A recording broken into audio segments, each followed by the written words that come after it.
മലയാളം എക്സാമിൽ വരാൻ സാധ്യതയുള്ള ചോദ്യങ്ങൾ ഒരു പ്രൊഡിക്ഷൻ പോലെ ഇന്നലെ രാത്രി ഒരു ഷോർട്ട് വീഡിയോ ആയിട്ട് ഇട്ടിരുന്നു.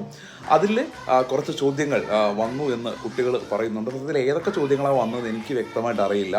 അതിൻ്റെ കാരണം മലയാളത്തിൻ്റെ ഒരു അധ്യാപകനായിട്ടുള്ള എൻ്റെ ഒരു സുഹൃത്ത്, അദ്ദേഹം എനിക്ക് അയച്ചു തന്ന ചോദ്യങ്ങളാണ്. ഞാനത് ആ വീഡിയോയിലൂടെ പറയുകയും ചെയ്തിട്ടുണ്ട്.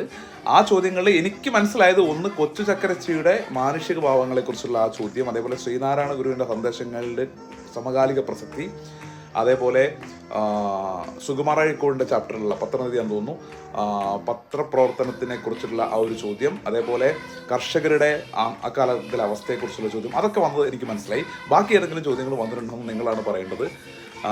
ഏതായാലും കുറച്ച് ചോദ്യങ്ങളാണെങ്കിലും അത് നിങ്ങൾക്ക് യൂസ്ഫുൾ ആയി എന്നറിഞ്ഞതിൽ വളരെയധികം സന്തോഷമുണ്ട്. നമുക്ക് ഇനിയും ഇത്തരത്തിൽ എക്സ്പേർട്ടായിട്ടുള്ള ടീച്ചേഴ്സിൻ്റെ കയ്യിൽ നിന്നും ക്വസ്റ്റ്യൻസ് വാങ്ങിയിട്ട് നിങ്ങൾക്ക് സജഷൻ പോലെ ഞാൻ ഇട്ട് തരാം.